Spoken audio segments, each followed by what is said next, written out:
So let's get started. What do I need to make a wreath? We've got twine, mossing wire, stub wire, correction fluid and scissors. Got some lovely ribbon which I'm going to be using as a big bow at the end. I've got some pine cones and some lotus heads. How on earth are we going to get that on a wreath? So what you do, working from behind, you put the stub wire so it comes through like that, and then you put a little bend in it so it becomes a bit like a crook, a shepherd's crook, which no one ever refers to at any time of the year apart from now, and then you bring it back down and that crook keeps it in place so it won't fall out, and also it's invisible. So when we come to our wreath, you will stick it through. So the same thing, I'll do that for the others. The pine cones, you might have thought, well, how am I going to attach a pine cone to a wreath? Again, take the stub wire, get the most open bottom layer of the pine cone, turn it round, and that's how you're going to attach the pine cone to your wreath. For my base, I'm going to be using dogwood, or its proper name is cornice, which my next door neighbour at 3 has kindly donated. But that's not going to be strong enough to be able to support lots of moss.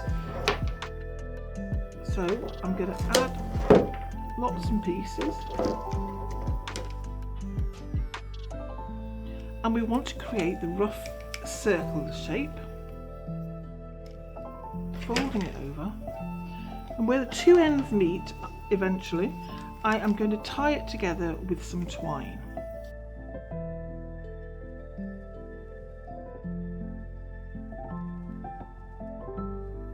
Okay, so that's my circle.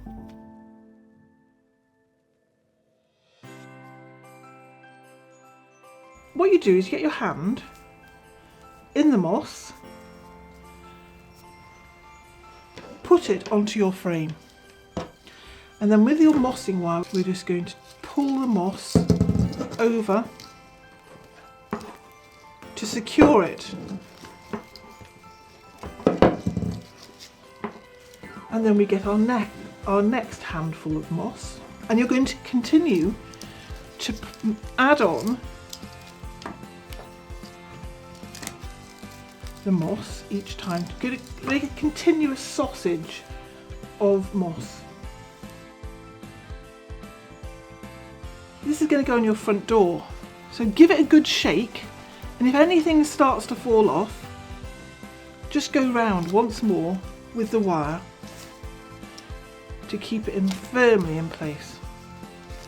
Because your front door gets quite a lot of use, well, gets loads of use, so you don't want your Christmas wreath to have become bald by the time Christmas comes around. So the point of the moss is it's the water source for all the greenery which we're now going to add, and that's the thing that will keep your pine and everything going until Christmas. So I'm coming to the end, and I'm going to cut my mossing wire, and I'm going to feed it, that end, into the back so that no one is going to get a loose wire sticking in their eye. So this is it. This is your completed mossed ring. Everything on this table has been donated. This is blue pine, widely available at this time of year. This is absolutely bonkers. It's mimosa. It's got this gorgeous detail here which I will be using. And that came from a neighbour's garden. That's camellia, which is amazing and lovely and lush and green. And I've got some eucalyptus. And the camellia and the eucalyptus came from a wedding at the St Pancras Hotel a few weeks ago, and I've been keeping it outside specifically to use in the wreaths. Floristry works in odd numbers, much like gardening. We're looking for 3 arms. 1, 2, 3. I'm going to clean the bottom ends. When we attach it, the wire goes on it much more easily. So I'm now going to create a kind of a fan just in my hands like that, and then I'm going to put it onto my wreath ring, slightly into the moss, because remember it's its water source. And then we go back to the mossing wire and we just tuck it on. I'm going to lay it on top of the on top of the previous stems of the pine. So the idea is the stems are never shown because your work is always going to cover it. Now I'm going to work with the camellia. So again, a group of 3.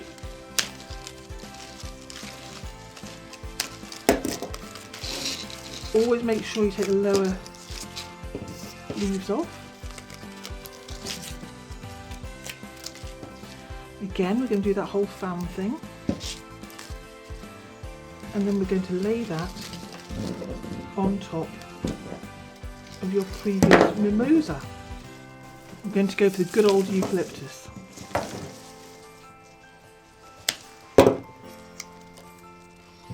So if you look at that, I've actually got 3 there.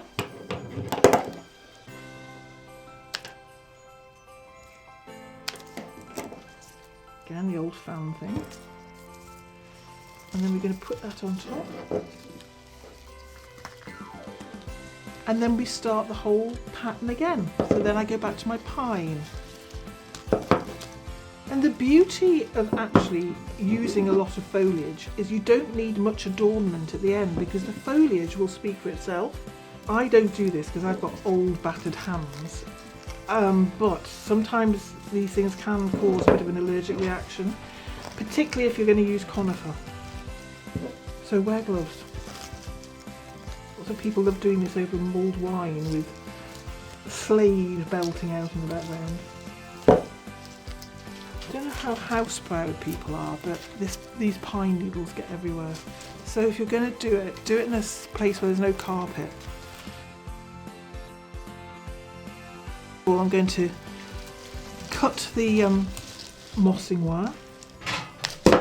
So we're going to put our 5 pine cones in at 10 past, 20 past, half past, 22 and 10 to. And I'm just going to give them all a little bit of a coat in the old Tipex paper just to make it pop out a bit and to make you think about snow. And then in terms of where we're going to place our lotus heads, I've got gaps between 10 past and 20 past, so that would be at quarter past.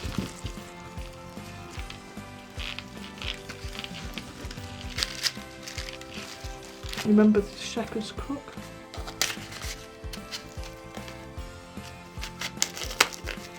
You put a gap there between half past and 22, so at 25 to. To get the ribbon to have that lovely V bottom, you fold your ribbon in half, like that.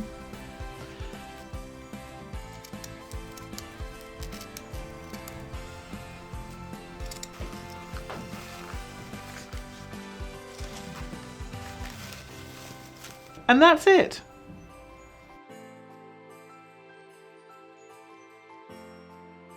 Please give us a follow and have a great 2025.